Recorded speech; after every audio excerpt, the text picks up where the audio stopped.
siapkanlah hati untuk dapat menampung firman Tuhan. Bapa di surga, dalam nama Tuhan Yesus Kristus, hanya ucapan syukur yang dapat kami panjatkan kepadamu, menyatakan rasa terima kasih kepadamu ya Tuhan buat semua kebaikan yang sudah Engkau nyatakan kepada kami. Bahkan lebih lagi pada saat ini Engkau sempat mengumpulkan kami di tempat ini. Kami sudah mempersembahkan puji-pujian kami kepadamu untuk rindu membesarkan Engkau di dalam kehidupan kami di tengah-tengah umat-Mu di dalam dunia ini. Hanya Engkau yang layak dan patut disembah dan dipuji Tuhan. Saat kami duduk di bawah kaki Engkau, ajarkan kami firman-Mu, ajarkan kami kehendak-Mu Tuhan.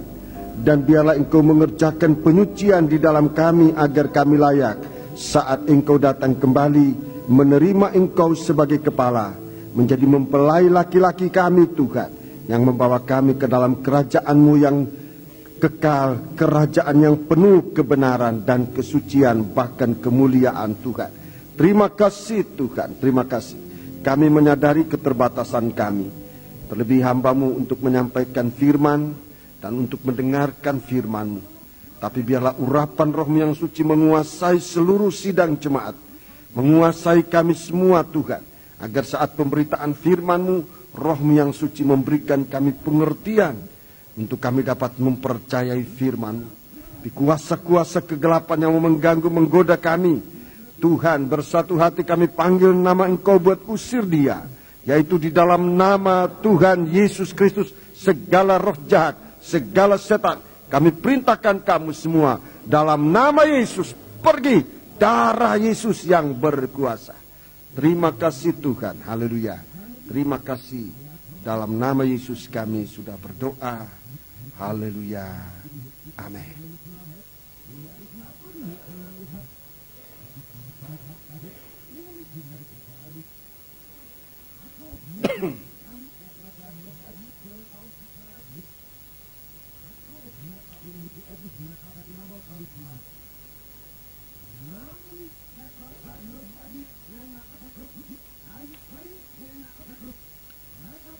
Sidang jemaat yang dikasihi Tuhan, saya menyampaikan salam sejahtera dan selamat berbahagia dalam menerima sabda Tuhan di dalam nama Tuhan Yesus Kristus. Baiklah, kita duduk dengan tenang untuk saat yang ada ini. Kita dapat mendengarkan firman Tuhan dengan sebaik-baiknya. Semakin hari kita semakin dekat dengan hari kedatangan Tuhan. Rasul Paulus ingatkan di dalam surat Roma bahwa kita sudah saatnya harus bangun dari tidur. Lebih baik kita baca ayat itu, saudara-saudaraku, supaya pada malam hari ini kita mendengarkan firman Tuhan dalam suasana yang sungguh-sungguh. Saudara-saudaraku, tidak mendengarkan firman Tuhan seperti sikap kita yang pada waktu-waktu yang lalu, yang mungkin kita masih tidak terlalu memperhatikan firman. Mari kita membaca dalam Roma pasal 13. Ini perlu kita baca.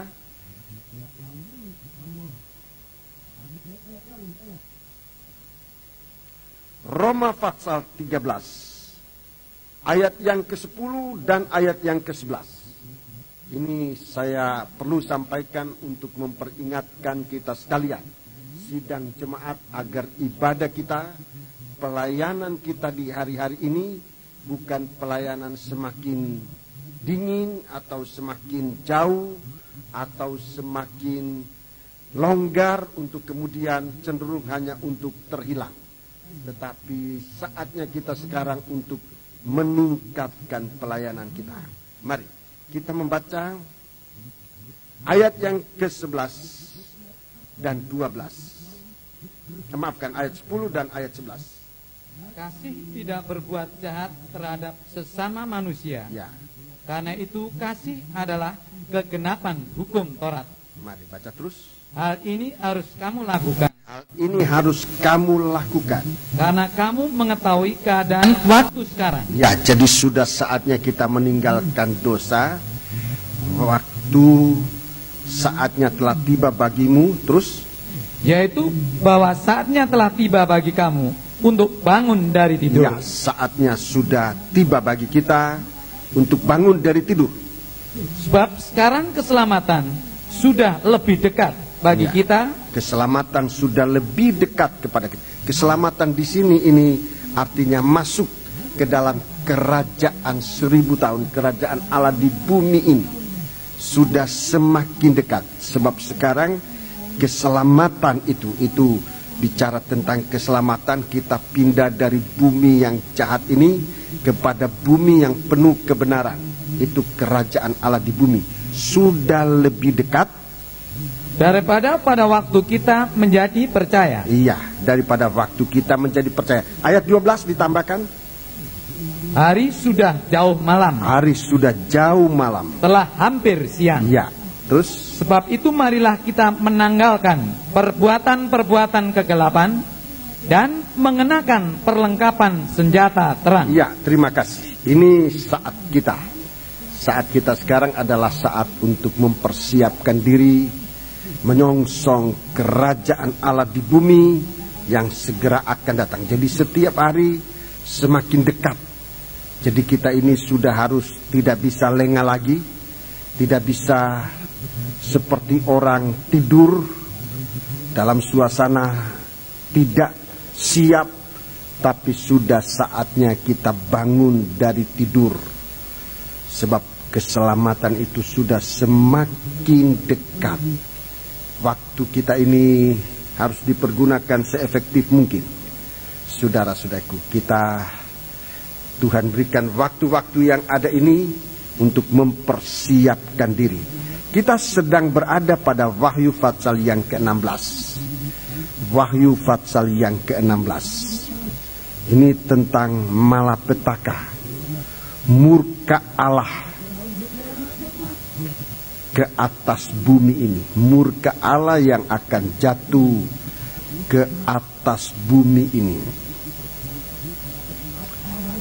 Murka Allah yang akan jatuh ke atas bumi. Karena manusia tidak memperhatikan peringatan-peringatan yang disampaikan oleh firman Tuhan. Sebab kalau kita membaca Fatsal 16 ini, saudara-saudaraku, kita teringat tentang bunyi sangkakala, 7 sangkakala, di mana Tuhan menyatakan kasih-Nya kepada kita sekalian, dan bagaimana orang yang menolak kasih itu akibatnya apa. Dan Wahyu Fatsal 16 ini, saudara-saudaraku, Tuhan datang untuk menggenapi, untuk menyatakan, untuk melaksanakan apa yang Dia sudah peringatkan kepada manusia. Yang menolak firman, menolak kasih-Nya Allah. Sebab Wahyu Fatsal 16 ini dalam tabernakel berada dalam tanda 2 loh batu. Itu tentang kasih, melakukan firman Allah. Kasih dalam arti melakukan firman Allah. Itu suatu pengertian tentang kasih. Dalam Yohanes 14, orang yang melakukan firman itu yang mengasihi Tuhan. Jadi di sini Wahyu 16 ini orang yang menolak firman Allah untuk melakukannya. Itu sama dengan menolak kasih Allah. Membuat orang itu menerima hukuman. Kita sudah membaca ayat yang kedua. Ini merupakan cawan yang pertama. Cawan yang pertama, murka Allah yang pertama. Jatuh ke atas manusia, jatuh ke atas daging, manusia daging, jatuh ke atas manusia daging. Dan ini juga berarti jatuh ke atas daging manusia. Manusia daging, manusia yang hidup dalam daging. Sehingga hukuman ini, saudara-saudaraku, jatuh atas daging manusia daging. Begitulah kira-kira istilah yang lebih tepat. Hukuman yang jatuh atas daging dari manusia daging. Manusia alamiah. Manusia daging. Manusia yang tidak mau bertobat. Itu dalam 1 Korintus pasal yang kedua. 1 Korintus pasal yang kedua ini dibaca. 1 Korintus pasal yang kedua. Ini manusia yang tidak bertobat. Manusia daging. Disebutkan manusia alamiah. Manusia yang punya tubuh hanya dari alamiah ini. Manusia yang hidup, makan, minum, kawin, mawin. Mari kita membaca ayat pasal 2, 1 Korintus pasal 2, ayat yang ke-14. Ini manusia ini, ya. Tetapi manusia duniawi, Ya, manusia duniawi ini manusia daging, manusia alamiah, manusia yang hanya hidup untuk daging ini, makan, minum, kawin, mawin. Ini manusia daging. Memuncak kepada nanti di akhir zaman dia hanya makan, minum, kawin, mawin. Ini manusia daging. Manusia daging. Maafkan saudara-saudaraku, kondisi semacam itu, kondisi manusia duniawi ini, itu sama dengan tabiat, bahkan lebih kotor, nanti kotornya, najisnya lebih najis dari hewan. Lebih najis dari hewan. Binatang atau hewan-hewan itu hanya makan, minum, kawin, tidak terkontrol. Dan nanti kita lihat bahwa manusia daging ini itu jauh lebih kotor dari hewan. Ulangi ayat yang ke-14. tetapi manusia duniawi tidak menerima apa yang berasal dari roh Allah. Ya, tidak menerima apa yang berasal dari roh Allah. Tidak menerima tubuh rohani. Dia manusia yang tidak ada keubahan. Jadi tidak bicara tentang dosa di sini, tetapi tidak menerima keubahan. Manusia yang hanya hidup dari daging, makan, minum, kawin, mawin, terus. Karena hal itu baginya adalah suatu kebodohan. Ya, hal itu baginya adalah suatu kebodohan. Dan ia tidak dapat memahaminya. Ya, tidak punya pengertian. Tidak punya pengertian, terus. Sebab hal itu hanya dapat dinilai secara rohani. Ya, jadi hanya manusia yang punya roh. Manusia yang memiliki kehidupan yang punya roh dari Allah. Terima kasih. Jadi itu manusia semacam ini nanti. Manusia semacam ini yang nanti akan kena tulah murka Allah yang pertama. Cawan dicurahkan ke atas daging manusia daging. Manusia alami. Manusia yang tidak diubahkan. Sekali lagi, untuk ini saya atau firman Allah tidak bicara tentang dosa. Sebab kalau dosa, tetapi manusia ini masih punya roh, masih punya roh, masih bisa ada kontak dengan Allah, masih punya pengertian. Tidak seperti manusia alamiah ini, tidak bisa memahami. Itu artinya tidak punya pengertian, tidak bisa percaya sebab tidak punya roh, saudara-saudara. Manusia semacam itu ya. Dan manusia daging ini nanti benar-benar akan bertindak bagaikan, bahkan lebih kotor. Kalau dia najis, kalau dia kotor, kalau dia najis, lebih najis dari binatang. Lebih najis dari binatang. Soal seks terutama, saudara-saudara. Kenajisan seks lebih kotor dari binatang. Kalau dia ganas, lebih ganas dari binatang. Sebab memang daging-daging ini nanti akan disebut binatang-binatang buas. Baik dia dari udara, di bumi maupun di bawah bumi dari dalam laut. Jadi saudara-saudaraku, kita tidak harus lengah terhadap kehidupan semacam ini. Sebab kita masih hidup dalam tubuh daging ini yang kalau kita tidak menggunakan pikiran kita untuk mengerti firman, nanti akan jadi manusia semacam ini. Akan menjadi manusia semacam ini. Semakin gelap, semakin dibutakan oleh daging. Saudara-saudaraku, sebab itu perhatian kita. Rasul Paulus mengatakan, sudah saatnya bangun dari tidur. Bangun dari tidur itu artinya sadar, menggunakan akal. Waktu kita tidur, akal kita tidak bekerja. Akal kita istirahat, tidak bekerja sama sekali. Bangun dari tidur. Dalam 1 Korintus pasal yang kedua ini, menggunakan akal kita, menggunakan roh kita untuk mengerti dan percaya kepada Yesus.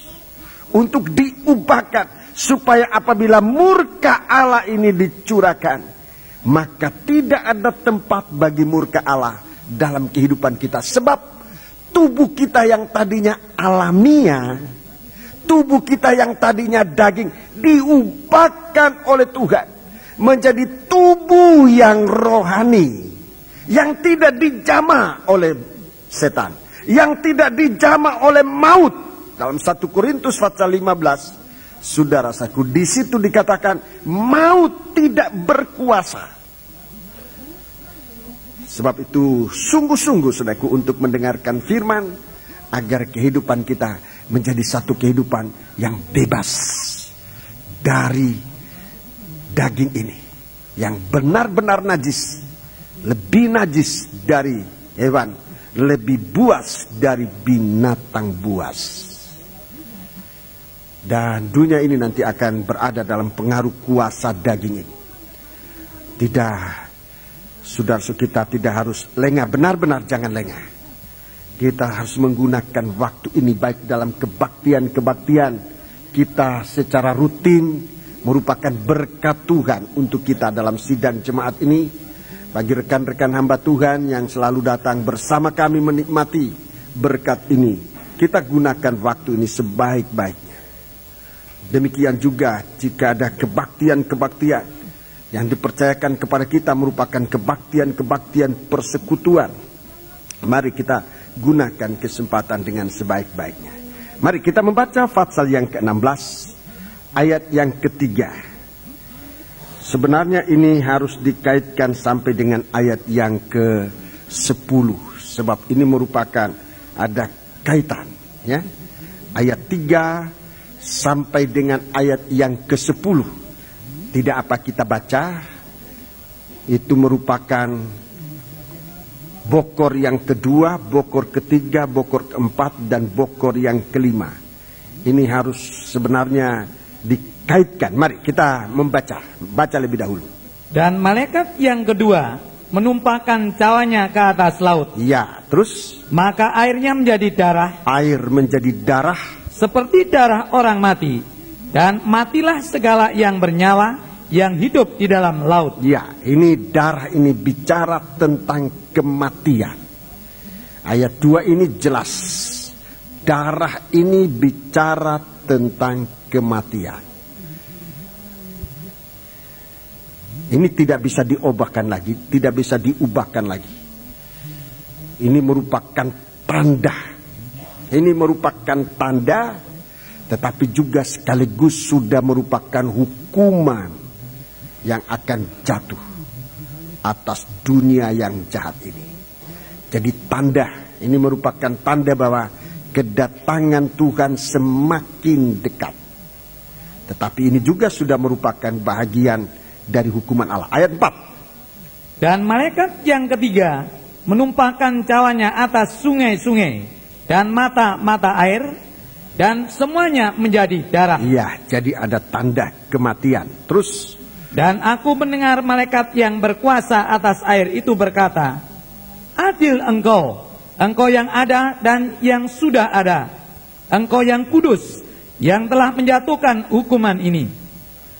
Karena mereka telah menumpahkan darah orang-orang kudus dan para nabi, Engkau juga telah memberi mereka minum darah. Hal itu wajar bagi mereka. Ya, terus. Dan aku mendengar mezbah itu berkata, Ya Tuhan Allah yang Maha Kuasa, benar dan adil segala penghakiman-Mu. Dan malaikat yang keempat, Ya, malaikat yang keempat menumpahkan cawanya ke atas matahari, ya, dan kepadanya diberi kuasa untuk menghanguskan manusia dengan api. ya, Dan manusia dihanguskan oleh api yang dahsyat. Dan mereka menghujat nama Allah yang berkuasa atas malapetaka itu. Dan mereka tidak bertobat untuk memuliakan Dia. ya. Ayat 10. Dan malaikat yang kelima menumpahkan cawanya ke atas tahta binatang itu, Tahta binatang itu, dan kerajaannya menjadi gelap. ya, kerajaannya menjadi gelap. Dan mereka menggigit lidah mereka karena kesakitan. Ya. Terus 11. Dan mereka menghujat Allah yang di surga karena kesakitan dan karena bisul mereka. Tetapi mereka tidak bertobat dari perbuatan-perbuatan mereka. Ya, ini sebetulnya kelompok hukumannya jatuh atas kehidupan manusia. Ayat yang keempat sampai dengan ayat yang ke-10 ini jatuh ke atas sumber kehidupan manusia. Sumber kehidupan manusia ini secara alamiah disebut air. Itu yang pertama, ini kehidupan manusia. Ada air, disebut air, sungai, mata air dan sebagainya. Kemudian matahari, ini dari udara, matahari panas, sinar, ini juga sumber kehidupan. Tanpa matahari rasanya tidak ada kehidupan. Tanpa udara tidak ada kehidupan. Ini juga nanti akan kena tulah ini, akan kena murka. Jadi dari udara, dari air, ini kehidupan. Manusia tanpa air tidak bisa hidup. Manusia tanpa air tidak bisa hidup. Kalau manusia tidak minum, beberapa waktu dia akan mati kehausan. Saya kira Alkitab juga bicara tentang itu, dan secara kehidupan sehari-hari saudara mengerti ini.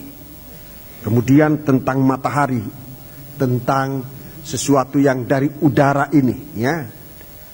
Udara, sinar matahari. Tanpa udara, tanpa sinar, tanpa matahari ini, tanpa panasnya matahari, tidak ada kehidupan. Saudara bisa coba besok ambil tempurung, tutup pada rumput. Beberapa waktu kemudian, nanti 2, 3, 4 hari, saudara buka, saudara lihat rumput itu sudah tidak ada kehidupan. Itu bukti, saudara-saudaraku, bahwa sinar matahari itu mengandung kehidupan untuk kita secara jasmani. Kemudian yang kena tulah ini juga tahta dari binatang. Tahta dari binatang ini, bumi ini. Saya nanti akan tunjukkan ayat-ayatnya dalam kesempatan menerangkan semua ini. Ini juga sumber kehidupan manusia dari bumi yang menumbuhkan tanaman-tanaman yang kita makan, saudara-saudaraku. Jadi ini merupakan sumber-sumber kehidupan manusia. Manusia itu perlu hidup, minum air, menghirup udara, dan panasnya matahari ini harus cocok dengan kehidupan manusia ini. Manusia itu perlu makan. Jadi dari udara, tanah, laut, ini sebetulnya merupakan sumber kehidupan manusia. Dari udara itu, baik udaranya maupun panasnya. Panasnya matahari itu bagaikan api yang memberikan kita kehidupan. Tanpa ada rasa panasnya, Manusia tanpa panas itu mati.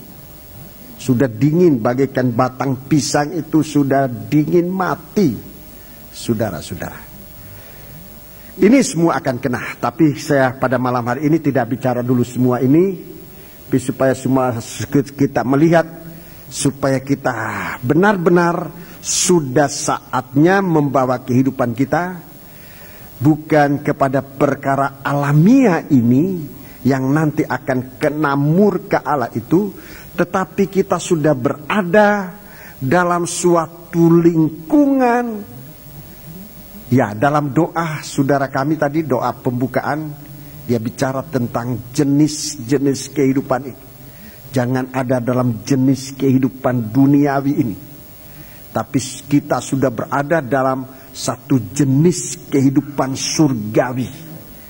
Yang kalau jenis kehidupan, segala sesuatu yang berkaitan dengan kehidupan kita di bumi ini nanti kena murka Allah, kita sudah mempunyai kehidupan yang lain. Bukan kehidupan duniawi ini lagi. Tetapi suatu kehidupan yang dimiliki oleh Yesus waktu ia bangkit dari kubur. Dia masih menginjakkan kakinya di bumi ini, tetapi dia sudah dalam satu tubuh yang rohani. Tubuh itu yang akan diberikan oleh Tuhan kepada kita. Yang diberikan oleh firman Allah kepada kita. Setiap kali kita mendengar firman Allah, kita diubahkan dari kemuliaan kepada kemuliaan yang lebih besar. Saudara boleh catat ayatnya ini, 2 Korintus 3 ayat 18. 2 Korintus 3 ayat 18. Jadi oleh firman Allah yang kita baca bagaikan, yang kita lihat bagaikan cermin muka yang jelas itu sebenarnya dia mengubahkan kita. Sampai satu waktu nanti, segala sesuatu sudah berubah. Itu dalam 1 Korintus 15. Mulai ayat yang ke-50, 51 dan selanjutnya. Sampai maut itu tidak berkuasa atas kita. Begitu saudara-saudaraku. Tapi sekarang kita akan bicara tentang cawan yang kedua lebih dahulu, ya. Ayat yang ketiga. Tentang cawan yang kedua. Saya akan jelaskan ini. Mohon doa saudara-saudaraku untuk menyatakan kerinduan saudara akan pengertian firman Allah ini. Supaya penjelasan ini bukan merupakan suatu tafsiran yang sekarang ini begitu banyak dalam gereja Tuhan. Tafsiran. Tetapi supaya firman Allah ini menjadi pengertian, bukan tafsiran. Tapi suatu pengertian kita. Rasul-rasul juga bicara tentang itu. Supaya kita mempunyai pengertian akan firman Allah, bukan tafsiran. Pengertian untuk mempercayai firman. Mari kita baca kembali ayat yang ketiga. Ini cawan yang kedua. Dan malaikat yang kedua menumpahkan cawannya ke atas laut, maka airnya menjadi darah. Ya, air menjadi darah. Seperti darah orang mati. Dan matilah segala yang bernyawa, yang hidup di dalam laut. Ya, matilah segala yang bernyawa yang hidup di dalam laut. Jadi jelas, saudara catat di sini, darah ini bicara tentang maut. Darah yang disebut di sini bicara tentang maut. Ya. Darah bicara tentang maut. Mari kita membaca lebih dahulu hal ini di dalam kitab Keluaran. Untuk mengerti ini, mari kita lihat di dalam kitab Keluaran. Urut-urutannya, dari mana asalnya darah ini. Dari mana asalnya darah ini. Mari kita membaca sebuah cerita di dalam kitab Keluaran. Jadi saya mau tunjukkan di sini saudara-saudaraku bahwa pengertian-pengertian dalam Alkitab ini hanya bisa dijelaskan oleh ayat-ayat dalam Alkitab itu sendiri. Kitab Keluaran pasal yang keempat. Kitab Keluaran pasal yang keempat. Kita membaca mulai ayat yang pertama. Kitab Keluaran pasal 4, kita membaca mulai ayat yang pertama. Lalu saud Musa, bagaimana jika mereka tidak percaya kepadaku dan tidak mendengarkan perkataanku, melainkan berkata, Ya. Tuhan tidak menampakkan diri kepadamu? Ya, jadi Musa ini diutus, tetapi dia sendiri masih belum ada pengertian apa yang nanti dia ceritakan kepada orang Israel, bahwa mereka tidak percaya. Ayat 2. Tuhan berfirman kepadanya, Ya. apakah yang di tanganmu itu? Ya. Jawab Musa, tongkat. Ya, jawab Musa, tongkat. Sederhana saja. Jadi Tuhan kalau mau pakai seseorang, saudara-saudaraku, bukan sesuatu yang mustahil. Bukan sesuatu yang mustahil, saudara-saudaraku. Tuhan memulaikan dengan apa yang ada. Dengan apa yang ada padamu. Musa bilang tongkat. Tongkat itu aja, secara sederhana. Ini saudara-saudaraku, sistem Tuhan bekerja. Tidak untuk mempersulit, tapi memudahkan yang sulit. Itu cara Tuhan bekerja. Cara manusia banyak kali yang mudah kita bikin sulit. Itu cara manusia. Yang sebenarnya mudah kita jadikan sulit.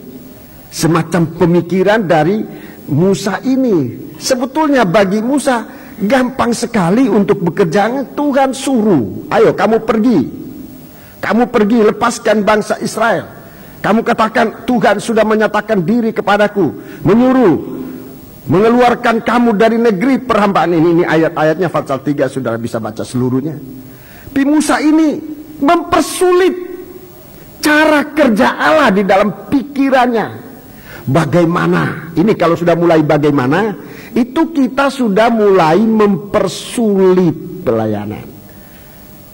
Saya mengalami banyak itu, saudara-saudaraku, dalam menerima suatu perintah Tuhan yang ditaruh di dalam hati. Kalau sudah mulai bicara tentang bagaimana, nah, seperti Musa ini, bagaimana, dan di akhir zaman ini, bagaimana ini selalu dikaitkan dengan keuangan. Sebab kita sudah berada di era dari antikris, di mana keuangan itu dipegang oleh antikris. Begitu Tuhan bicara tentang sesuatu hal untuk pekerjaan Tuhan, yang antikris ini sudah datang. Bagaimana? Nah, mulai bagaimana dengan keuangan? Bagaimana dengan keuangan? Jadi pekerjaan Tuhan yang sebenarnya sulit, bahwa Allah sebenarnya menjadikan bumi ini dan segala isinya masing-masing cukup dengan satu kalimat perkataan. Jadilah ini, jadi. Jadilah itu, jadi. Jadilah itu, jadi. Begitu gampang Tuhan bicara dengan, Tuhan bekerja dengan firman-Nya. Firman itu juga yang disampaikan yang disampaikan Tuhan kepada Musa. Keluarkan bangsa Israel dari perhambaan. Tapi manusia dengan akalnya mulai mempersulit pekerjaan itu dengan pertanyaan bagaimana. Oh, itu sulit, saudara. Kalau kita sudah bekerja dengan bagaimana, itu letak atau gudangnya kesulitan. Bagaimana itu isinya selalu adalah kesulitan. Ini seharusnya dicatat betul-betul di hati. Kalau bekerja dalam ladang Allah, melakukan perintah Tuhan, kita sudah mulai dengan bagaimana, Bagaimana seperti apa yang dibuat oleh Musa ini dengan perkataan bagaimana. Dengan perkataan bagaimana itu sama dengan kita membangun gudang kesulitan.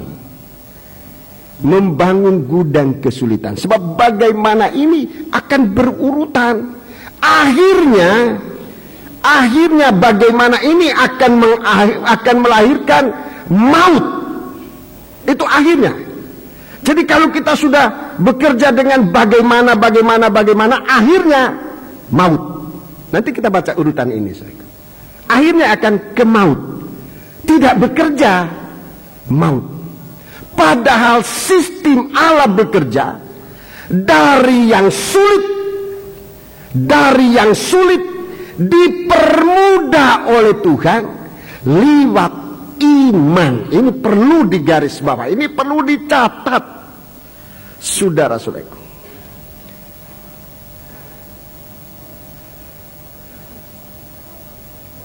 Segala sesuatu yang sulit itu kita lakukan dengan memulaikan dengan ya, saudara-saudara. Dalam Fatsal 3 sebenarnya Musa sudah memulaikan dengan ya.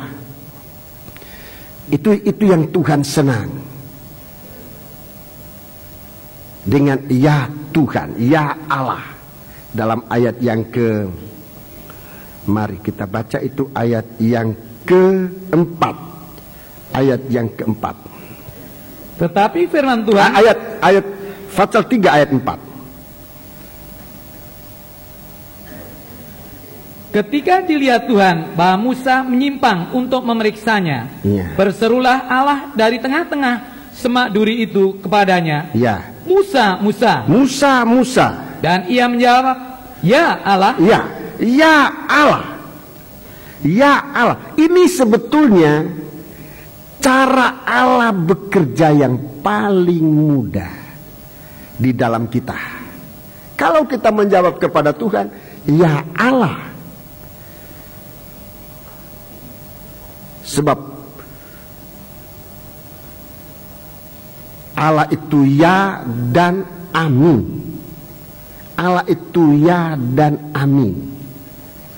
Kalau kita katakan ya Allah, kita berpegang dalam nama Allah.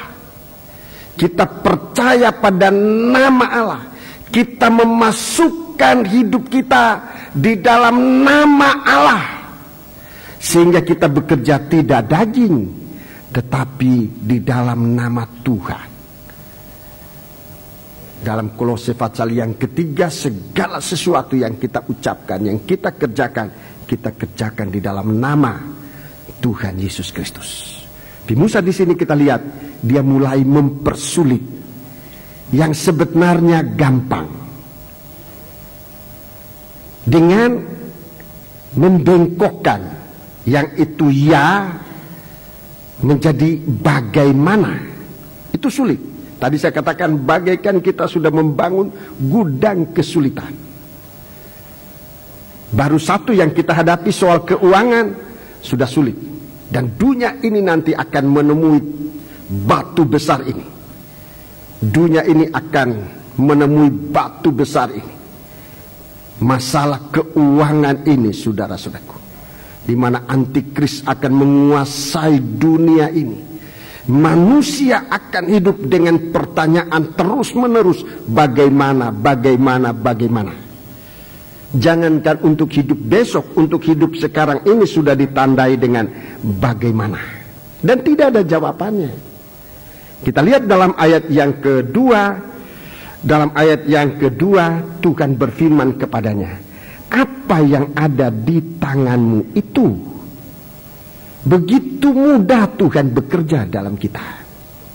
Apa yang ada dalam tanganmu itu? Jawab Musa, tongkat. Jawab Musa, tongkat. Baca ayat yang ketiga. Firman Tuhan, lemparkanlah itu ke tanah. Ya, lemparkan ke tanah. Dan ketika dilemparkannya ke tanah, maka tongkat itu menjadi ular, sehingga Musa lari meninggalkannya. Iya, Musa lari meninggalkannya. Ayat yang keempat. Tetapi firman Tuhan kepada Musa, ulurkanlah tanganmu dan peganglah ekornya. Peganglah ekornya. Terus Musa mengulurkan tangannya, ditangkapnya ular itu, lalu menjadi tongkat di tangannya. ya, lalu menjadi tongkat di tangannya 5. Supaya mereka Perhatikan, supaya mereka percaya bahwa Tuhan Allah nenek moyang mereka, Allah Ibrahim, Allah Ishak, dan Allah Yakub telah menampakkan diri kepadamu. Jadi ini satu tanda. Ini masih merupakan tanda.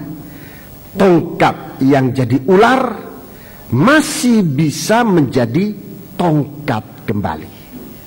Saya tidak bicara dulu tentang tongkat ini, mungkin dalam kebaktian penginjilan saya jelaskan kalau Tuhan izinkan, tapi dalam studi ini saya singkatkan saja. Jadi tanda ini, tanda pertama, tanda tentang tongkat, tanda tentang salib. Orang berdosa yang percaya kepada Tuhan masih bisa diampuni oleh Tuhan lewat korban salib. Ini singkatannya ya, singkatan aja. Orang berdosa melepaskan tongkat, ya itu orang berdosa. Yang ada itu menjadi ular. Hidupnya itu dikejar oleh ular, itu dosa-dosa. Tapi begitu kembali kepada korban Kristus, kembali kepada korban Kristus, kembali kepada salib, orang berdosa itu masih bisa kembali, masih bisa kembali menjadi anak-anak Tuhan, masih bisa diampuni, kembali percaya kepada Tuhan. Kedua, sekarang ayat yang ke-6. Ayat yang ke-6. Lagi firman Tuhan kepadanya, masukkanlah tanganmu ke dalam bajumu. Iya, terus Dimasukkannya tangannya ke dalam bajunya, dan setelah ditariknya keluar, maka tangannya kena kusta putih seperti salju. Putih seperti salju. Terus Sesudah itu firman-Nya, masukkanlah tanganmu kembali ke dalam bajumu. Musa memasukkan tangannya kembali ke dalam bajunya, dan setelah ditariknya keluar, maka tangan itu pulih kembali seperti seluruh badannya. Iya, terima kasih. Ayat 6 dan ayat 7 ini bicara tentang kenajisan. Kenajisan dulu kusta, itu kenajisan dulu kusta. Ya. Sekarang tentang kebenaran diri sendiri. Ini dosa yang sebenarnya sulit untuk diampuni. Kebenaran diri sendiri, sebab orang tidak akan pernah, atau orang sulit untuk menyadari kesalahan. Kalau orang itu dikuasai oleh kebenaran diri sendiri, selalu berpikir orang lain yang salah, aku yang benar. Sehingga dengan demikian dalam kondisi semacam itu tidak pernah akan menyesal, tidak akan pernah mengaku kesalahan untuk diampuni. Itu sebetulnya kondisi dari orang itu. Tetapi kalau orang itu satu waktu masih diizinkan Tuhan untuk meraba kembali akan hatinya, masukkan tangan ke dalam dada bajumu, saudaraku, itu artinya mengoreksi diri.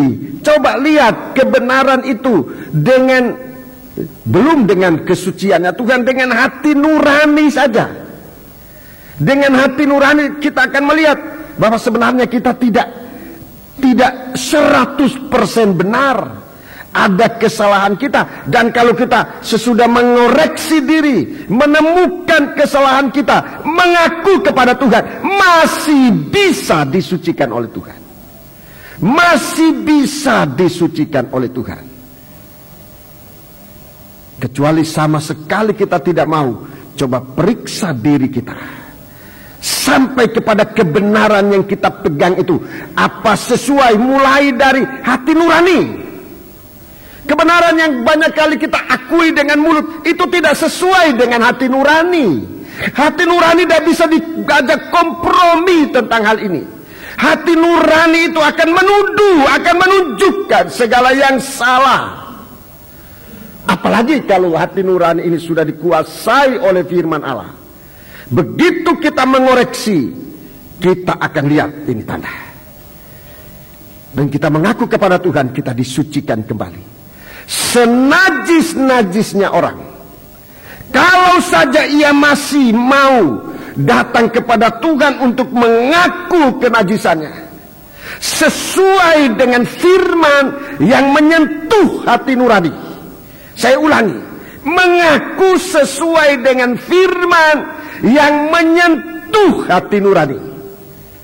Bukan dengan akal ini, sebab akal ini akan berbantah-bantah, saudara-saudaraku. Sudah mengerti tetapi nanti mulai memikirkan, kalau saya ngaku akibatnya kayak apa, akibatnya kayak apa. Nanti, apalagi kalau soal kenajisan, apalagi kenajisan di dalam nikah.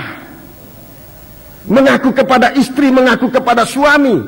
Lalu kalau akal ini saja, saudaraku, kalau akal ini akan mengatakan, kalau ngaku kamu diceraikan, kamu dibuang sama suamimu, atau nanti ditinggalkan sama istrimu dan sebagainya.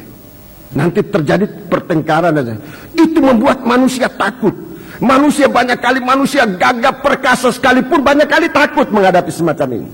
Hanya sampai kepada akal. Tapi kalau firman itu sampai menyentuh hati nurani, dan kita periksa, sesuaikah apa yang kita katakan, apa yang kita perbuat dengan tuduhan, dengan suara hati nurani.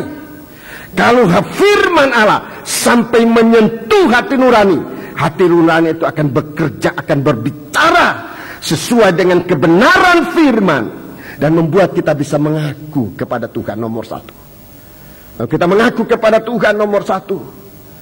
Bagi Tuhan, kalau sudah mengampuni kita, Tuhan mampu berbicara kepada sesama kita untuk bisa juga mengampuni kita. Ini pengalaman-pengalaman, saudara, dalam pengakuan-pengakuan semacam itu. Kalau hanya firman ini sampai di akal ini akan bicara tentang bagaimana, akhirnya nanti ke maut, akhirnya ke situ. Tapi kalau firman Allah itu menyentuh hati nurani, firman Allah itu, hati nurani itu akan berbicara dalam kita. Dan begitu kita menyentuh hati nurani kita, dan darah Yesus menyucikan kita, kita mengaku kepada Tuhan, darah Yesus mengampuni dosa dan kejahatan kita, saudara-saudaraku, kita bebas. Maka perbuatan kita itu diampuni oleh Tuhan, kembali seperti tubuh yang semula. Ini masih tanda kebaharuan, ya. Bertobat itu tanda pertama. Tongkat jadi ular, kemudian menjadi tongkat lagi, itu bertobat, ya. Tapi tanda yang kedua ini, tangan yang berkusta kembali menjadi putih kembali, itu lahir baru, itu baptisan air, itu kelahiran baru, saudara-saudaraku. Ini masih merupakan tanda. Tapi sekarang yang ketiga, ayat berapa tadi? Ayat yang ke-8. Jika mereka tidak percaya kepadamu dan tidak mengindahkan tanda mujizat yang pertama. Mujizat yang pertama itu bertobat, terus maka mereka akan percaya kepada tanda mujizat yang kedua. Iya, jadi kalau dia tidak percaya pada tanda pertama, tanda mujizat yang kedua itu kelahiran baru. Ini tanda, ini semua tanda. Terus? Dan jika mereka tidak juga percaya kepada kedua tanda mujizat ini. Kalau mereka juga tidak percaya kepada kedua tanda mujizat ini. Dan tidak mendengarkan perkataanmu. Maka engkau harus mengambil air dari sungai Nil. Harus engkau mengambil air dari sungai Nil. Dan harus kau curahkan ke tanah yang kering. Lalu air yang kau ambil itu akan menjadi darah di tanah yang kering itu. Ini tanda yang ketiga. Tetapi perhatikan, tanda yang ketiga ini sudah merupakan hukuman. Tanda yang ketiga, air dicurahkan ke tanah. Air dicurahkan ke tanah. Itu tanda yang ketiga. Ini sudah merupakan hukuman. Jadi jangan tunggu ini. Jangan sampai firman Allah itu datang untuk menyatakan hukuman. Jangan sampai firman Allah itu datang sudah merupakan hukuman. Firman Allah datang pertama bagaikan kuasa dalam salib Tuhan untuk membuat kita punya dosa diampuni oleh Tuhan. Firman Allah datang untuk kedua kali untuk menyucikan kita.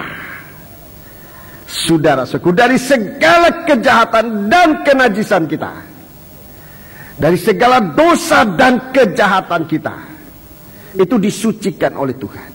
Tapi kalau dua ini ditolak, firman Allah yang datang ketiga kali itu merupakan tanda, tetapi sudah merupakan hukuman.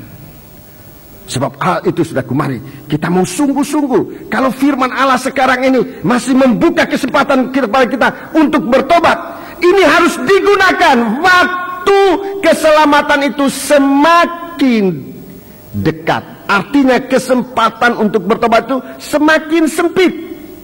Kalau sekarang firman Allah masih memberikan kesempatan untuk dibaptiskan, mari gunakan itu untuk lahir baru. Sebab kesempatan itu makin sempit. Kalau saatnya nanti Tuhan menyatakan dirinya, saudara-saudaraku, dan gereja Tuhan sudah dalam penyingkiran ke padang belantara, tidak ada lagi kesempatan untuk baru mau bertobat, untuk baru mau dibaptiskan. Tidak ada kesempatan. Saudara mau cari pendeta mana dulu yang suka baptiskan orang di Lemah Putro, di Johor? Enggak ada lagi. Semua mereka itu sudah diangkat bersama-sama dengan tubuh Kristus. Tidak ada waktu. Jadi perhatikan, firman Allah datang kepada kita, memberikan kesempatan dengan sangat sederhana. Bagaikan kita memegang tongkat, bagaikan kita semua ini punya tangan dengan apa yang ada pada kita. Bahkan sampai dengan apa yang tidak ada pada kita ini. Bagaikan tangan ini sudah kosong. Kalau tadi masih ada tongkat di tangan. Oke, tongkat itu coba kamu lemparkan jadi ular. Ayo, tanganmu itu ambil tongkat itu, ambil ular itu, tangkap jadi tongkat kembali. Tapi sampai pun tidak punya apa-apa di tangan ini. Tidak punya apa-apa. Tetapi dalam keadaan tidak punya apa-apa itu, masih kita menyentuh suara firman Allah di dalam hati nurani kita. Kita masih bisa dipakai oleh Tuhan. Dalam keadaan tidak punya apa-apa, dalam keadaan tangan kosong ini, masih kita datang kepada Tuhan. Tuhan, aku tidak punya apa-apa, kebisaan, tidak punya kekayaan, tidak punya kemampuan, tidak punya, saya semua tidak punya. Tapi hatiku merindu. Itu dicari oleh Tuhan. Itu dicari oleh Tuhan. Kerinduan yang ada dalam hati ini, itu jauh lebih hebat daripada apa yang kita anggap ada pada kita. Lebih hebat daripada kepandaian kita, lebih hebat daripada kekayaan kita, lebih hebat daripada kekayaan kita, daripada kepandaian kepikiran kita. Adalah kerinduan yang sungguh-sungguh berasal dari hati yang disucikan oleh Allah. Bukan kerinduan karena ada pamrih. Bukan kerinduan diembel-embeli oleh pamrih. Bukan itu. Tangan yang kosong. Tapi tangan yang kosong itu meraba dada baju, masuk sedalam sampai menyentuh hati nurani kita. Dengan hati yang suci itu kita bekerja. Tuhan mampu mengerjakan dalam kita. Jangan sampai saatnya nanti firman yang ketiga kali datang. Ketiga kali datang.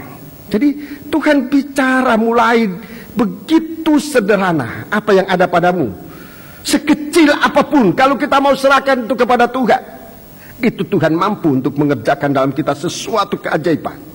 Sampai pun tidak ada apa-apa, tapi hati merindu, itu pun Tuhan mampu untuk mengerjakan mujizat dalam kehidupan kita. Daripada sama sekali tidak ada respon, tidak ada jawaban kepada Tuhan yang positif. Acuh tak acuh. Kalau mereka tidak percaya tanda pertama, ada tanda yang kedua. Tapi kalau sampai tanda yang kedua mereka tidak percaya, tanda yang ketiga, firman Allah datang yang terakhir. Dalam Injil Matius, saya segera teringat Injil Matius pasal yang ke-12. Injil Matius pasal yang ke-12.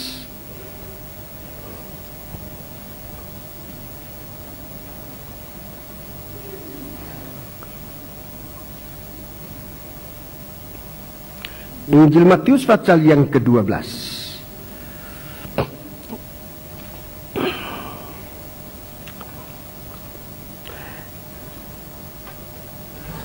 Injil Matius pasal yang ke-12.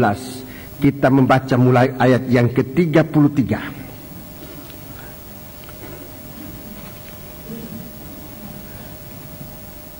Jikalau suatu pohon kamu katakan baik, ya, maka baik pula buahnya. Ya, terus. Jikalau suatu pohon kamu katakan tidak baik, maka tidak baik pula buahnya. Tidak baik pula buahnya. Terus. Sebab dari buahnya pohon itu dikenal. Hei kamu keturunan ular biludak, bagaimanakah kamu dapat mengucapkan hal-hal yang baik, sedangkan kamu sendiri jahat? Ya, jadi Tuhan bicara tentang hati nurani itu, ya. Dari dalam hati. Terus. Karena yang diucapkan mulut meluap dari hati. Ya, dari dalam hati nurani. Jadi Tuhan berbicara dari hati nurani ini. Hati nurani kita pernah disentuh atau tidak oleh firman. Terus. Orang yang baik mengeluarkan hal-hal yang baik dari perbendaharanya yang baik, dan orang yang jahat mengeluarkan hal-hal yang jahat dari perbendaharanya yang jahat. Ayat 36. Tetapi aku berkata kepadamu, setiap kata sia-sia diucapkan orang harus dipertanggungjawabkannya pada hari penghakiman. Terus? Karena menurut ucapanmu engkau akan dibenarkan, dan menurut ucapanmu pula engkau akan dihukum. Ya, jadi dari mulut ini, ya. Dari mulut ini gambaran yang keluar dari dalam hati, membuktikan apakah hati kita pernah disentuh oleh firman Allah untuk disucikan. Apa hati kita ini pernah disentuh oleh firman Allah untuk disucikan, sehingga dari hati itu bisa mengeluarkan kata-kata yang juga berkekuatan untuk menyatakan kesucian Allah di hari penghakiman. Roma pasal yang ke-10. Roma pasal yang ke-10. Kita melihat, saudara-saudaraku, dari dalam hati ini Tuhan bicara. Jadi hati yang pernah disentuh oleh firman, hati yang pernah disentuh oleh firman, saudara-saudaraku. Dan kalau kita bersekutu dengan hati yang itu, yang disucikan itu, kita bisa diselamatkan oleh Tuhan. Mari kita baca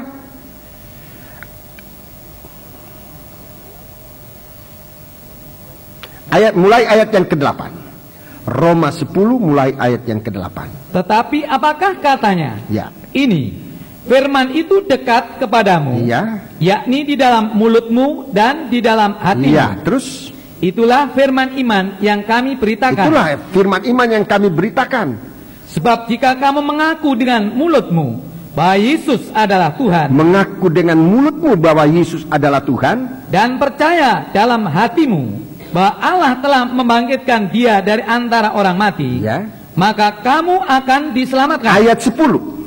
Karena dengan hati orang percaya dan dibenarkan. Ya, dengan hati ini orang beriman, orang percaya, kemudian dibenarkan. Terus? Dan dengan mulut orang mengaku dan diselamatkan. Dengan mulut orang mengaku. Sehingga kita menggunakan mulut ini bukan untuk binasa. Masing-masing kita nanti akan dihakimi dengan apa yang kita katakan. Perkataan yang sia-sia itu perkataan yang tidak berdasarkan iman. Dalam surat Roma dikatakan juga itu merupakan dosa. Segala sesuatu yang tidak berdasarkan iman itu dosa, saudara-saudaraku. Dan di sini Tuhan ajarkan kita bagaimana kehidupan kita ini seharusnya menjadi suatu kehidupan yang dikerjakan oleh Allah dengan hati orang percaya dan dibenarkan, tapi dengan mulut orang mengaku dan diselamatkan. Ini perkataan yang menyelamatkan kita. Berita dari firman Allah, berita pertama tentang pengampunan dosa dengan pengajaran salib itu, saudara-saudaraku, supaya kita percaya dan kita diselamatkan dalam hati kita. Tetapi keluarnya suatu pengakuan bukan hanya dengan mulut, tapi dari mulut dan dalam perjalanan hidup kita, suatu pengakuan bahwa kita percaya kepada Tuhan, kita disucikan, diselamatkan oleh Tuhan. Jadi jangan nanti perkataan kita itu, hati nurani kita, perkataan kita menunjukkan hati nurani yang kotor, saudara-saudaraku. Tapi sudah saatnya sekarang hati kita mengakui Tuhan. Yohanes pasal yang ke-12. Injil Yohanes pasal yang ke-12. Injil Yohanes pasal yang ke-12.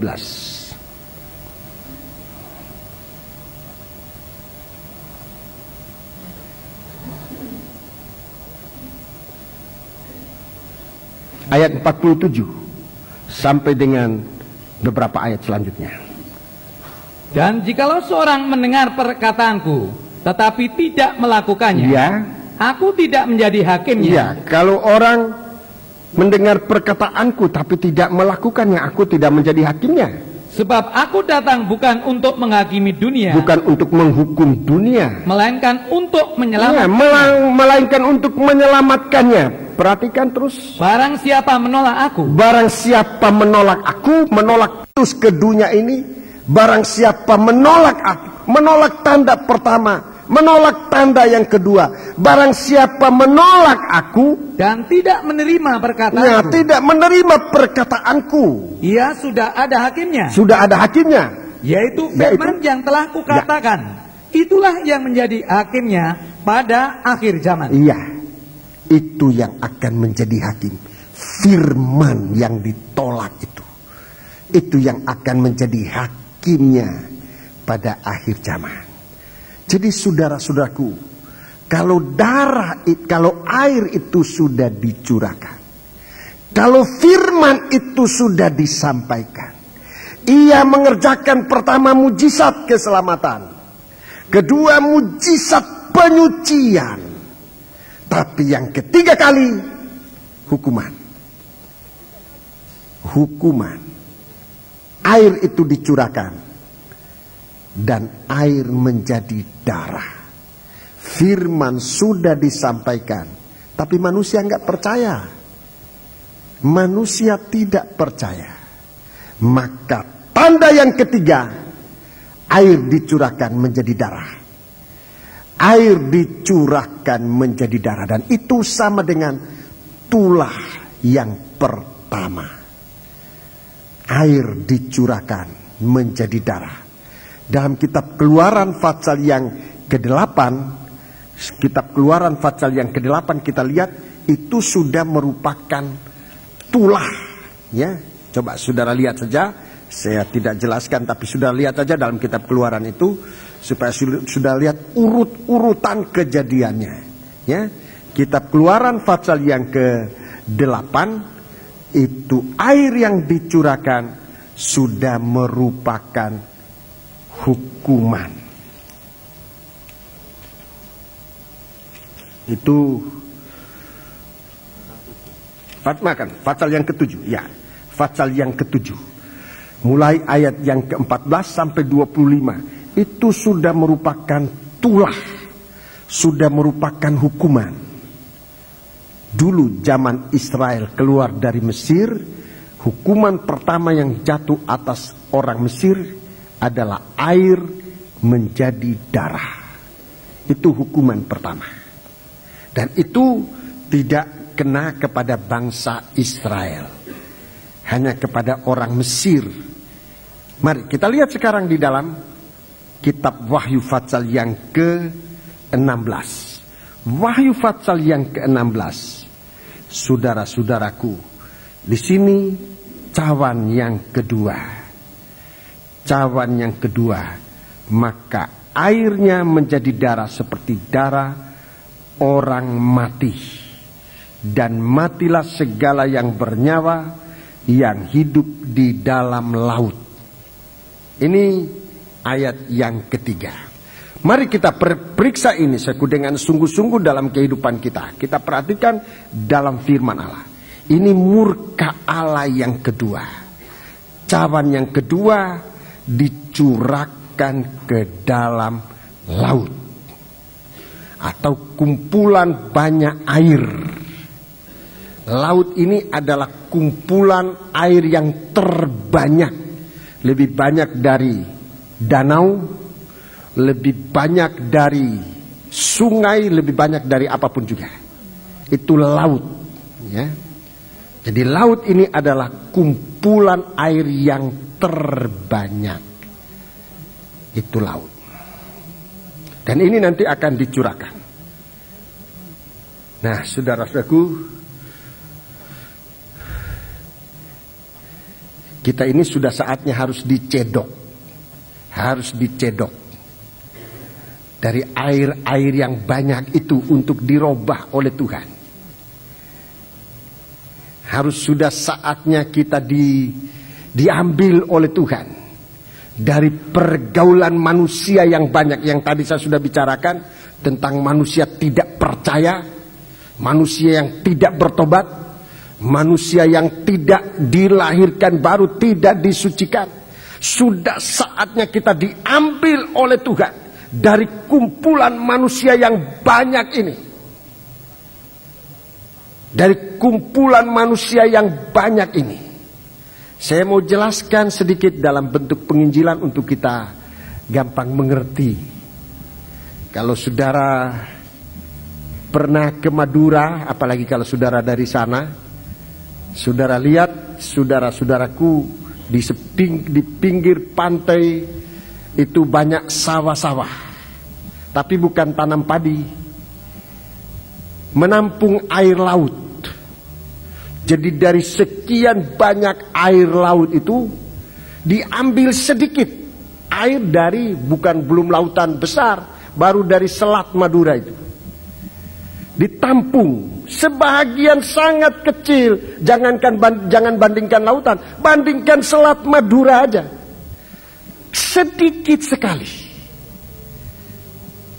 Dan air itu ditampung dalam apa namanya itu? Oh, di sini juga banyak, di mana itu, di Gresik itu banyak juga. Apa namanya? Ditambak, ya, semacam tambak. Saatnya air menguap, maka tertinggallah garam. Saya bukan seorang penyelidik, hanya dari iman saja. Garam itulah yang dimaksudkan dalam Injil Matius pasal 5 ayat 13. Coba baca. Matius 5 ayat 13. Garam itu. Ayat 13. Matius pasal 5 ayat 13. Kamu adalah garam dunia. Ya, kamu adalah garam dunia. Jika garam itu menjadi tawar. Ya, garam itu menjadi tawar. Dengan apakah ia diasinkan? Ya, terus? Tidak ada lagi gunanya selain dibuang dan diinjak orang. Ya, terima kasih. Jadi ini sebagian kecil dari air laut. Sebagian kecil dari manusia yang banyak di bumi ini bagaikan lautan besar. Kita ini sudah diambil oleh Tuhan, ditaruh oleh Tuhan dalam wadah yang kecil ini. Dibanding dengan, coba lihat manusia di stadion yang besar. Kalau ada gol itu, coba lihat. Kita ini bukan apa-apa. Sedikit sekali. Tetapi inilah garam-garam yang tadinya dari air laut, tetapi yang tidak akan pernah menjadi darah. Tidak akan pernah mengalami maut itu, hukuman Allah, di mana tidak ada kehidupannya. Tapi kitalah bagaikan garam, ya, bagaikan garam yang tadinya kita ini dari laut luas itu, tadinya kita dari pergaulan itu juga. Rasul Paulus katakan, pada dasarnya kita semua dari manusia durhaka itu dulu. Tapi kita sudah menerima rahmat Allah yang besar, dipilih oleh Tuhan. Mungkin di sini ada dari satu keluarga, saudara hanya seorang diri, seorang anak, seorang remaja, seorang pemuda, seorang pemudi, atau seorang suami, seorang istri. Yang lain-lain belum percaya. Engkau diambil dari laut luas itu untuk dijadikan oleh Tuhan menjadi garam dalam rumah tangga itu, supaya nomor satu, dirimu selamat. Nomor dua, untuk membawa dalam keluarga itu mereka juga menjadi percaya kepada Tuhan. Tapi memang proses jadi garam ini cukup sakit, saudara-saudaraku. Kita harus mengalami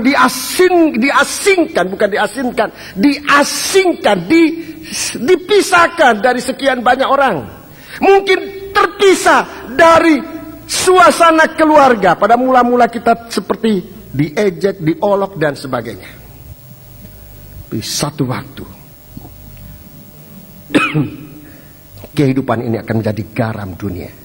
Dan berdekatan dengan garam dunia itu berdekatan dengan Tuhan. Sebab di dalam Injil Yohanes pasal 12 tadi, ini bicara tentang Yesus adalah terang dunia. Injil Yohanes pasal 12 tadi ayat 8, itu Yesus itu terang dunia. Saudara-saudaraku, maafkan, Injil Yohanes 8 ayat 12, terbalik saya ya. Injil Yohanes 8 ayat 12, itu terangnya dunia. Jadi kehidupan kita menjadi sangat jelas, ya. Dan Tuhan kiranya memberkati kita.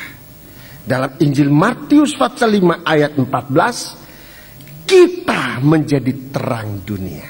Jadi bukan cuma dekat, tetapi kita menjadi terang dunia. Menjadi, saudaraku, di dalam kita orang melihat Yesus.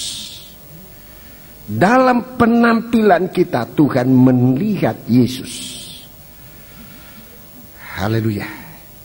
Jadi garam dan terang ini nanti berdempetan, satu kesatuan. Itu yang pertama. Jadi air itu, air laut itu bisa menjadi garam.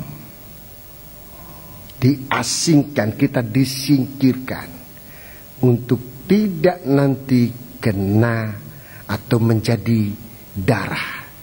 Jadi sebelum air menjadi darah, sebelum laut itu menjadi darah, lebih baik menjadi garam. Sekarang ini kesempatan menjadi garam. Nanti tidak menjadi garam lagi, sudah jadi darah. Lebih baik sekarang kita sudah menjadi garam. Ya, jadi air itu diambil untuk menjadi garam. Kalau sudah menjadi garam, sudah itu sangat dibutuhkan di mana-mana. Kalau kita sudah menjadi garam, kalau kita menjadi garam di perusahaan menjadi garam, sekalipun kelihatan murah, garam itu murah, sekalipun masa sekarang masa sembako, rasanya garam tidak ikut-ikutan atau ikut-ikutan juga garam. Bikin sendiri aja garam. Minyak ikut-ikutan, tidak tahu. Garam juga ikut-ikutan enggak? Ibu-ibu yang tahu. Sekalipun murah di tengah-tengah krisis, tapi berguna. Coba kalau tidak ada garam, orang akan berteriak-teriak juga rasanya, ya. Puji Tuhan, ya. Sekalipun kelihatan sederhana, tapi dibutuhkan. Kalau dia tidak ada, rasa ada sesuatu kekurangan. Apa sih yang kurang? Saudara masak ini sudah taruh vetsin, sudah taruh gula, sudah taruh lombok, sudah taruh apa, belum ada garam, masih ada kurangnya. Apa yang kurang? Kok tidak persis? Apa yang kurang? garam. Begitu juga kehidupan saudara. Kalau sudah jadi garam, biar saudara di sana dibenci, di apa. Coba saudara tidak ada di situ, mereka rasa apa yang kurang ya? Si A tadi yang tadinya dibenci, setelah dia keluar, dunia tidak punya garam lagi. Kalau nanti anak-anak Tuhan, sekarang anak-anak Tuhan digempur sana sini, saudara-saudaraku. Tapi kalau nanti gereja Tuhan ini sudah diangkat ke padang belantara, dunia ini tidak punya garam. Baru tahu waktu itu nanti. Nah, ini rasanya. Kalau sudah ada orang bertobat, kalau sudah ada orang suci lagi, ya itulah rasanya. Nanti pada waktu itu kejahatan jahat betul, kenajisan najis betul. Itu garam, ya. Oke. Mari kita perhatikan sekarang. Jadi laut ini yang nanti akan jadi darah. Saya tunjukkan dulu pengertian dari laut. Di dalam kitab Nabi Yesaya.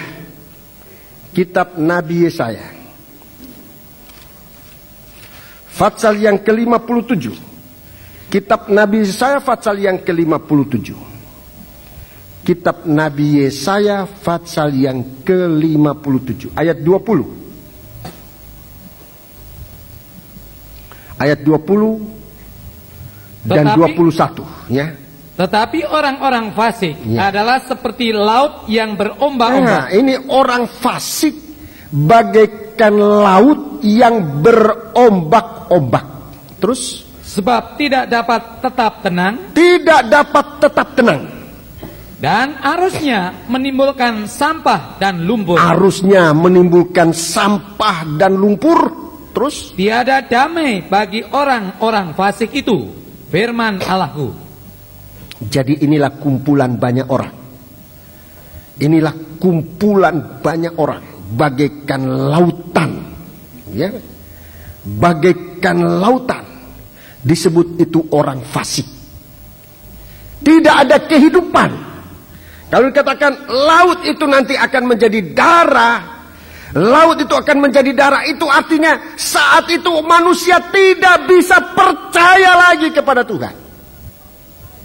Sekarang sudah sulit untuk percaya kepada Tuhan, sudah sulit sekarang ini. Sulit. Pertama, oleh karena kepandaian. Ini banyak kali menghalangan ini untuk percaya kepada Tuhan. Tidak masuk akal. Ini yang pertama. Atau tidak mengerti. Nah ini yang pertama. Orang tidak percaya karena logika ini. Karena perasaan, karena keinginan. Ini halangan untuk manusia jadi percaya. Saudara perhatikan. Jadi oleh karena semua ini, manusia tidak percaya. Sulit untuk percaya. Kedua, karena kesusahan yang besar. Karena kesusahan yang sangat besar yang menimpa dunia ini. Krisis di mana-mana. Saudara-saudaraku, ini menghalangi untuk orang percaya kepada Tuhan. Nabi Musa disuruh menghadap Firaun. Saudara-saudaraku. Tapi akhirnya dia berkeluh kesah kepada Tuhan. Oh Tuhan, masakan Firaun itu mau percaya kepadaku? Orang Israel aja tidak percaya. Karena mereka dirundung oleh perbudakan. Oleh kesusahan. Oleh dosa yang menjadi beban dalam kehidupan manusia. Manusia cenderung untuk tidak percaya. Saudara perhatikan saku. Jadi manusia ini sekarang ini sudah sulit untuk percaya kepada Tuhan. Sebab tadi saya katakan mulai dari apa yang ada dalam daging ini. Pikiran, logika, kepandaiannya, emosinya, ambisinya, perasaannya dan sebagainya. Keinginannya. Itu yang membuat manusia tidak mau percaya pada Tuhan. Banyak hal yang sepele tetapi menyangkut daging membuat orang tidak bisa percaya penuh kepada Tuhan, tidak bisa bertobat penuh kepada Tuhan. Dalam pelayanan saya mengalami, saudara-saudara, kalau saya bicara ini, saya tidak bermaksud untuk nyinggung-nyinggung, tidak. Tetapi saya bicara tentang pengalaman ini kelihatan kecil, tapi akibatnya besar. Sebab orang itu nanti akan terus terikat. Kalau saya bicara tentang rokok aja, tentang rokok, itu banyak tantangan, padahal sedikit yang kecil ini tidak mau dilepaskan, membuat kita tidak bisa penuh dalam kesucian itu. Sebab yang membuat tidak penuh ya ini sepotong rokok ini aja yang kita tidak mau lepaskan, sepotong hobi yang kita tidak mau lepaskan, sepotong dosa yang kita tidak mau lepaskan. Saudara-saudaraku, kita terhalang untuk percaya penuh di dalam hati dan bisa mengaku kepada Tuhan sedikit dosa yang kita pertahankan. Saudara-saudaraku, ini kesusahan, ini semacam kesusahan. Itu yang menghalangi kita untuk menjadi percaya, sehingga kehidupan itu nanti tetap tergolong kepada air laut yang banyak itu, kepada manusia yang banyak, yang nanti Alkitab mengatakan tidak ada kehidupan. Air laut menjadi darah, tidak ada kehidupan. Manusia sudah sulit untuk percaya kepada Tuhan. Jadi pertama sebab daging, yang kedua sebab adanya kesulitan hidup ini. Itu menghalangi manusia. Menghalangi manusia, saudara-saudaraku. Ini saudara coba dalam catatan saudara nanti saudara lihat. Ini banyak ini. Kalau sudah bicara tentang keinginan akan apa. Sudah lihat, ini bisa semua menghalangi untuk saudara bisa percaya penuh kepada Tuhan. Haleluya. Belum setan yang menggoda untuk tetap tidak percaya kepada Tuhan. Masih banyak hal-hal yang membuat manusia ini tidak bisa ngentas dari laut yang banyak itu. Kita tidak mendengar panggilan Tuhan, sementara Tuhan sudah memanggil kita keluar. Seperti Ibrahim dipanggil keluar dari tengah lautan. Ibrahim keluar pertama dari rumah bapamu, keluar dari negerimu, keluar dari apa tadi? Yang pertama, rumah bapa, dari negeri, dari kaum keluarga. Sudah sulit itu. Sudah sulit. Seandainya Ibrahim tidak mau keluar, Ibrahim tidak akan menjadi bapa orang percaya. Karena Ibrahim keluar dari semua ini, bagaikan ember atau sedikit air yang dibawa, yang diambil dari laut, diasingkan, menjadilah umat Allah yang besar. Ini yang tidak akan kena tulah yang kedua ini, tidak akan berubah menjadi darah, tetapi mereka inilah, kita inilah nanti yang akan menjadi berkat bagi dunia ini. Jadi saudara-saudaraku, kita lihat bahwa yang disebutkan laut di sini itu adalah manusia-manusia, kumpulan manusia banyak yang tidak percaya kepada Tuhan. Nanti saatnya sulit orang menjadi percaya, sulit untuk bertobat.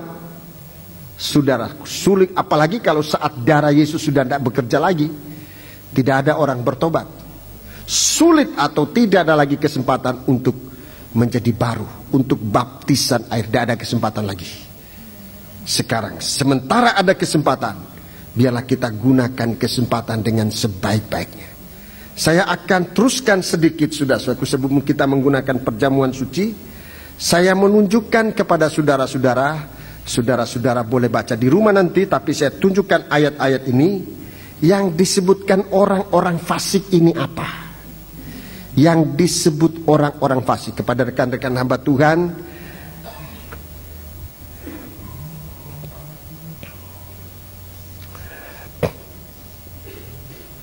Jadi yang disebutkan laut ini pertama orang fasik ya. Yang disebut laut ini adalah nomor satu orang fasik. Itu yang pertama. Orang fasik. Orang yang memang hidup dalam pergaulan jahat. Nanti akan diterangkan kemudian. Saya belum sempat menerangkan hari ini. Yang kedua, orang-orang Kristen. Ini sayangnya, orang-orang Kristen yang tidak dibangun menjadi rumah Allah. Orang-orang Kristen yang tidak dibangun. Ini artinya orang sudah percaya tetapi tidak dibangun menjadi rumah Allah. Dia punya nasib sama seperti laut yang diombang-ambingkan oleh berbagai-bagai jenis pengejaran, tipuan manusia. Jadi tidak masuk dalam pembentukan tubuh Kristus. Ini juga akan nanti tidak ada kehidupan. Ayatnya Efesus 4 ayat 14 kita baca secara cepat. Efesus 4 ayat 14. Efesus 4 ayat 14. Ini yang kedua. Jadi laut itu nomor satu orang fasik, memang orang-orang jahat di dunia ini. Kemudian ada orang Kristen yang sebenarnya sudah selamat tetapi tidak sampai kepada puncak, yaitu menjadi anggota tubuh Kristus. Tidak sampai menjadi manusia baru. Tidak tumbuh sampai kepada Kristus menjadi kepala. Mari kita baca ayat yang ke-12. Untuk memperlengkapi orang-orang kudus bagi pekerjaan pelayanan. Ya, sebenarnya ayat 11. Jadi kita ini digembalakannya dalam satu kehidupan. Lebih baik ayat 11 kita baca. Dan ialah yang memberikan baik rasul-rasul. Ya, rasul-rasul ini hamba-hamba Tuhan. Maupun nabi-nabi. Ya, hamba-hamba Tuhan. Baik pemberita-pemberita Ya, Injil. hamba-hamba Tuhan. Maupun gembala-gembala. Ya, terus hamba-hamba Tuhan. Dan pengajar-pengajar. Tujuannya 12. Untuk memperlengkapi Ya, orang-orang jadi kudus. pelayanan ini untuk melengkapi orang-orang kudus. Bagi pekerjaan pelayanan. Iya. Bagi pembangunan Ya, tubuh Kristus. membangun tubuh Kristus. 2:13. Sampai kita semua telah mencapai kesatuan iman. Iya, mencapai kesatuan iman. Jadi tidak terpencar-pencar. Dan pengetahuan yang benar Iya. tentang anak Allah. Iya. Kedewasaan penuh. Iya. Dan tingkat pertumbuhan yang sesuai dengan kepenuhan Kristus. 14, perhatikan ini tekanannya. Sehingga kita bukan lagi anak-anak Kita ini bukan lagi anak-anak. yang diombang-ambingkan Nah. oleh rupa-rupa angin pengajaran. Ombang-ambingkan rupa-rupa angin pengajaran. Oleh permainan palsu manusia dalam kelicikan mereka yang menyesatkan. Ini. Jadi ini anak-anak Tuhan yang sesat. Ini bagaikan laut yang diombang-ambingkan. Ini. Nanti mereka ini mengeruhkan. Disebutkan dalam Yesaya 57 tadi. Ini yang kedua. Jadi ini lautan, ini banyak ini. Ini bagaikan lautan juga. Ini banyak orang-orang Kristen yang nanti pada berguguran di akhir zaman dalam 1 Timotius 4 ayat 1 sampai dengan 3 ini akan banyak orang-orang Kristen yang berguguran. Itu bagaikan kembali ke laut untuk menjadi darah. Yang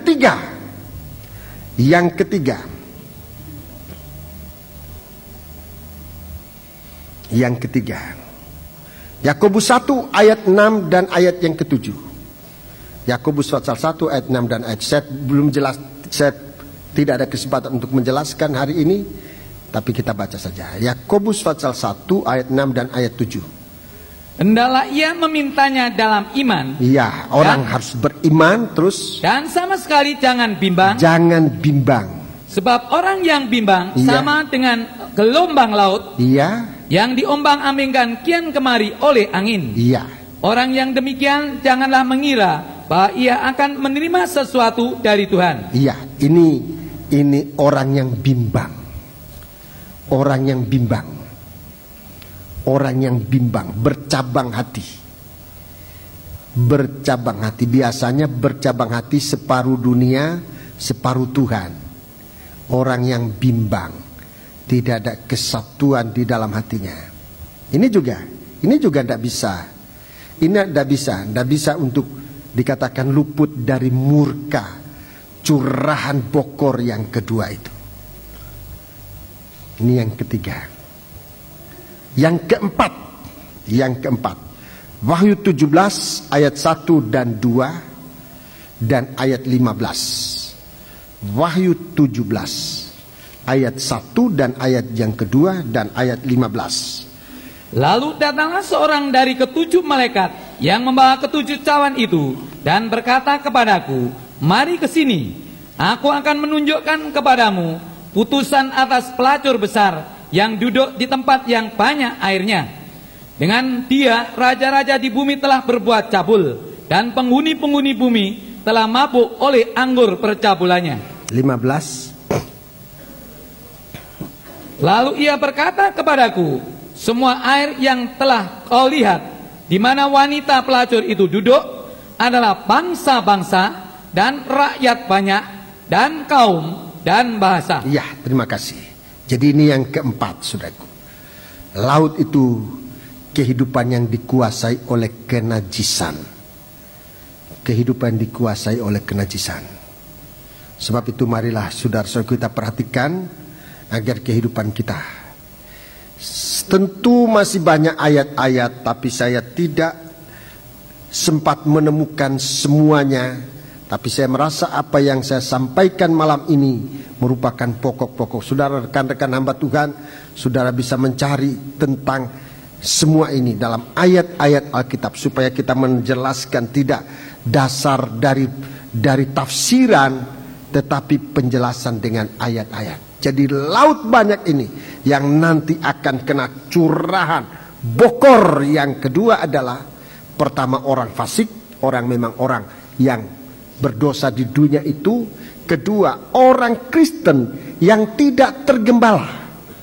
Orang Kristen yang tidak tergembala, tidak masuk dalam pembentukan tubuh Kristus. Orang Kristen yang tidak tergembala. Perkataan tidak tergembala jangan saudara tafsirkan harus masuk dilema putro. Saya tidak bermaksud demikian. Saudara bisa berada di mana tetapi tetap dalam penggembalaan sidang. Sesudah kita percaya, kita mendengar Injil dari seorang pengabar Injil, utusan-utusan Tuhan. Saudara-saudaraku mendengar Injil menjadi percaya. Sesudah percaya saudara bertobat, saudara dibaptiskan, tetap tergembala. Banyak orang saudara-saudaraku tidak tergembala.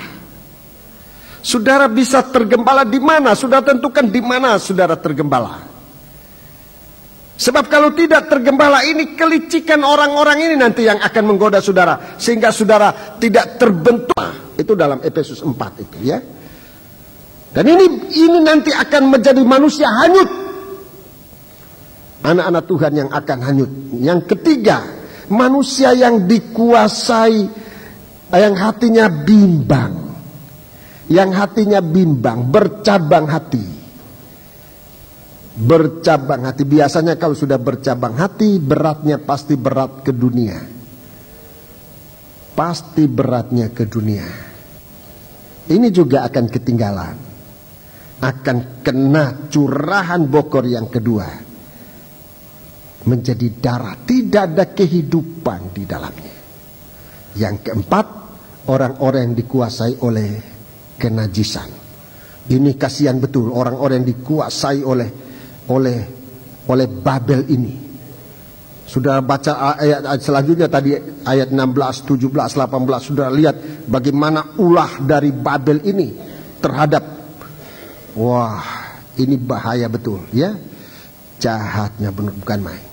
Jadi manusia ini akan dikuasai oleh Babel itu. Manusia akan dikuasai oleh Babel.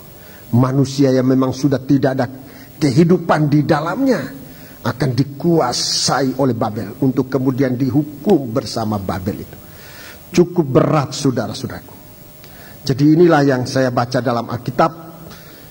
Saudara berdoa supaya Tuhan berikan pengertian agar jangan kehidupan kita menjadi satu kehidupan yang akan dihukum oleh Tuhan. Puji Tuhan. Kita akan menggunakan perjamuan suci Kita bangkit berdiri, pelayan perjamuan suci. Mari kita datang kepada Tuhan. Nyanyian Jadikanku Garam Dunia nomor berapa?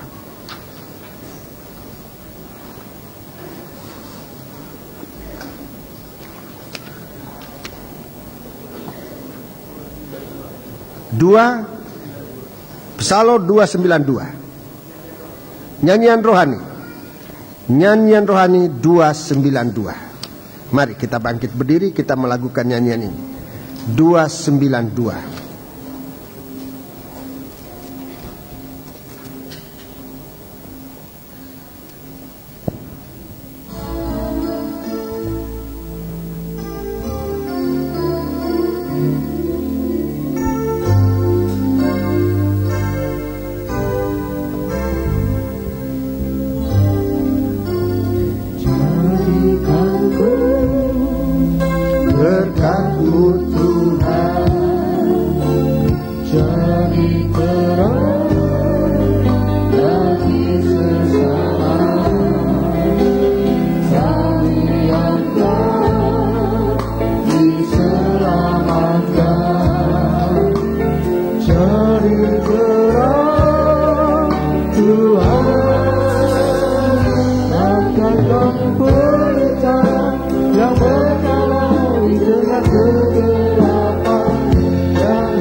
Jadikanku berkat-Mu Tuhan. Perlahan-lahan. Jadikanku berkat-Mu Tuhan.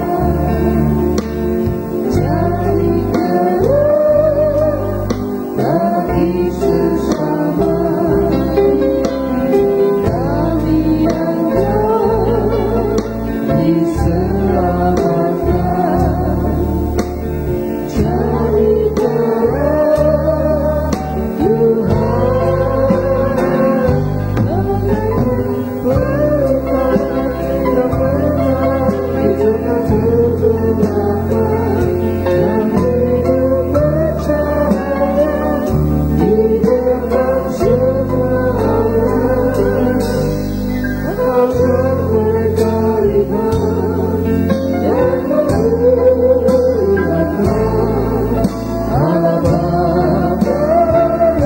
Agar mereka melihat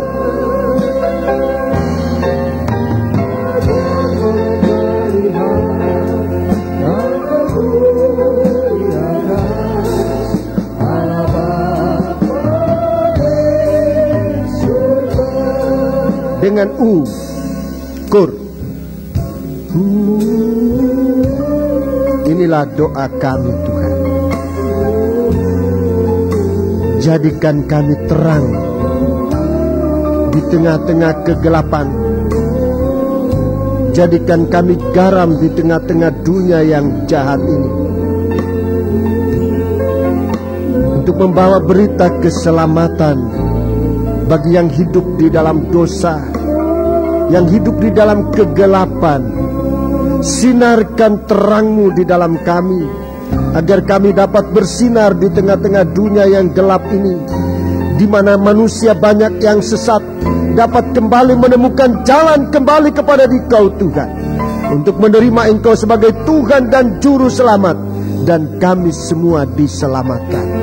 Bapa, hamba doakan seluruh sidang jemaat, khususnya yang sudah mendengar firman jam ini, saat ini yang sudah mendengar perkataan-Mu, tidak akan kembali sia-sia, tetapi mereka kembali, kami semua kembali mengalami keubahan dalam kehidupan kami.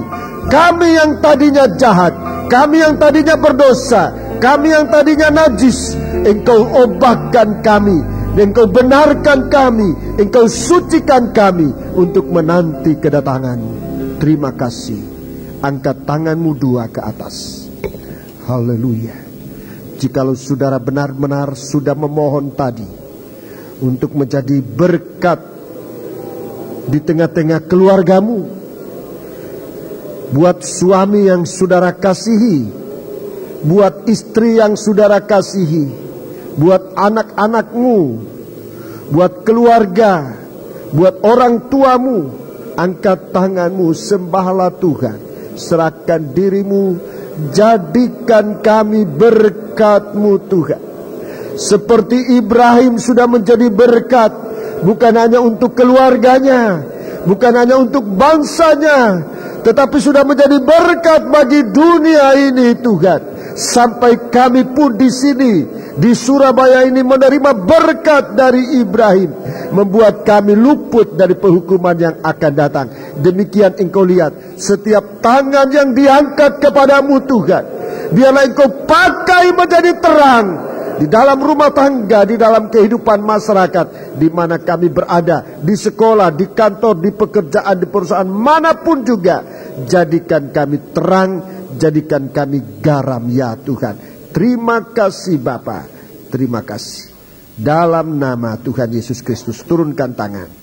Sekarang Bapa, setelah pengampunan-Mu berlaku dalam kami percaya Engkau sudah berkemurahan kepada kami. Sekarang kami memberanikan diri kami untuk mengambil bagian dari tubuh dan darah-Mu, agar kami dimasukkan dalam pembentukan tubuh-Mu, agar jangan kami hanyut bersama gelombang yang menerpa lautan ini, tetapi biarlah kami, oh Tuhan, menjadi orang yang diselamatkan oleh Dikau. Terima kasih. Sekarang Tuhan, layakkan kami menerima berkat dari perjamuan suci ini, yang akan kami terima di dalam nama Tuhan Yesus Kristus. Haleluya. Amin.